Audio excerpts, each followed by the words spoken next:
दोस्तों, हमारा भविष्य पहले से ही लिखा होता है, ऐसा कई लोग मानते हैं, अथवा कई लोग इस बात को पूर्ण रूप से नकार देते हैं। ये प्रश्न हमेशा से ही बहस का विषय बना रहता है। कहा जाता है कि जैसा हम इस जन्म में करते हैं, वैसा परिणाम हमें अगले जन्म में मिलता है, जो कि कुछ हद तक ये बात सही भी है। आज की इस वीडियो में हम इसी विषय पर गहराई से चिंतन करेंगे और असल बात जानने की कोशिश करेंगे। नमस्कार दोस्तों, स्वागत है आप सभी का हमारे इस चैनल प्रभु सेवक पर। आज हम कुछ पौराणिक कथाओं और शास्त्रों की सहायता से इस बात को समझने की कोशिश करेंगे कि वाकई भविष्य पहले से ही लिखा होता है या फिर हमारे कर्म है जो हमारे भविष्य की धारा को सुनिश्चित करते हैं। तो चलिए शुरू करते हैं आज का ये टॉपिक। दोस्तों, कृष्ण कथा में हम देखते हैं कि आकाशवाणी हुई थी कि देवकी का 8वां पुत्र कंस का वध करेगा, लेकिन कंस ने यह बात सुनकर कहा था कि वह मेरा वध तो तब करेगा जब मैं उसको उत्पन्न होने दूंगा। इस सोच के साथ जब भी देवकी के कोई बच्चा जन्म लेता तो कंस वहां आकर उसके जन्म से कुछ घंटों के भीतर ही मौत की नींद सुला देता था। लेकिन जब देवकी के 8वें पुत्र की बारी आई तो विधि विधान के साथ जन्म भी लिया और बाद में कंस का वध भी किया। ऐसा इसलिए हुआ क्योंकि कंस की मृत्यु की भविष्यवाणी हो चुकी थी। साथ ही कंस के जन्म से ही लिख दिया गया था कि उसकी मृत्यु कैसे होगी और किसके हाथों होगी। यही नहीं दोस्तों, इस संसार में जो भी मनुष्य जन्म लेता है उसके बारे में भविष्य पहले से ही लिख दिया जाता है। मनुष्य का जन्म कैसे होगा, कौन सी जगह होगा और उसके जीवन में कौन कौन सी परेशानियां आएंगी, ये सब विधि का विधान है और इसे चाहकर भी नहीं बदला जा सकता। इसके साथ ही आपको ये बता दें कि कई ऐसे पौराणिक शास्त्र एवं ग्रंथ मौजूद हैं जिनमें कई महापुरुषों के भाग्य पहले से ही लिखे होने के प्रमाण मिलते हैं। जैसे हम रामायण में देखते हैं कि ये पहले से ही तय था कि भगवान श्री राम को 14 सालों का वनवास मिलेगा। अर्थात इसके पीछे का कारण भगवान श्री राम के हाथों रावण का वध होना था।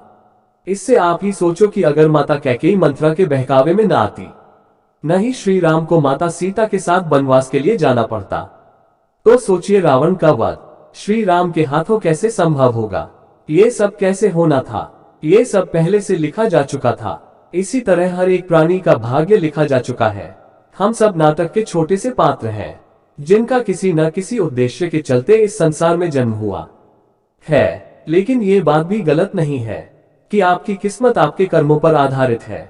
वह कहावत तो आपने सुनी ही होगी कि जैसा बोओगे वैसा पाओगे। अगर आप अच्छे और बुरे काम करते हैं तो आपके साथ सदैव अच्छा ही होगा, लेकिन अगर आपने जीवन में हमेशा बुरे काम किए हैं तो ज्यादातर संभावना है कि आपको उसका दुष्प्रभाव इसी जन्म में देखने को मिल जाएगा। अर्थात आपने अगर बबूल रूपी बुरे कर्म किए हैं तो आपको आम के फल कैसे मिल जाएंगे। इसलिए हमारे शास्त्रों में हमेशा धर्म और पुण्य के काम करने की प्रेरणा दी गई है, क्योंकि यही वह रास्ता है जो हमें इस जन्म मरण के चक्कर से बाहर निकाल सकता है। वरना बुरे कर्म करने वालों को तो भगवान के चरणों में भी स्थान नहीं मिलता।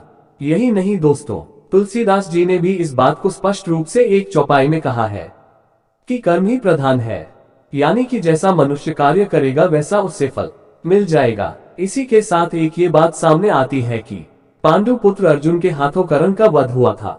अर्जुन ने कहा कि माधव मेरे हाथ कांप रहे थे और ये क्या आपने मेरे अपने ही श्रेष्ठ का वध मेरे हाथों लिख दिया, ये कैसा भाग्य है। तो इस पर श्री कृष्ण ने कहा कि पांडु पुत्र, मैं कौन होता हूँ किसी मनुष्य को प्रारब्ध देने वाला। ये तो करनी का फल है। जिस तरह उसने जीवन में कर्म किए उसे उसके फलस्वरूप परिणाम मिल गया। और हाँ, जीवन में किस स्तर पर फूल मिलेंगे या कांटे, यह मनुष्य खुद कर्मों के द्वारा तय करता है। श्री कृष्ण ने कहा, तुमने धर्म के विरोध में स्वर उठाया और धर्म का रास्ता चुना, जबकि कर्ण ने अधर्म का रास्ता। तो ऐसे में मैं क्या कर सकता था, लेकिन फिर भी मैंने उन्हें कई विकल्प दिए, परंतु उसने हर बार दुर्योधन और उसकी मित्रता को आवश्यक समझा।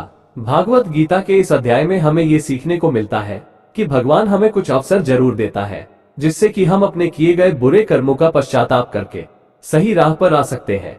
अंत में यही कहना चाहूंगा कि अवश्य ही हमारा भविष्य लिखा जा चुका है, लेकिन कर्मों के आधार पर ही हमें फल मिलता है।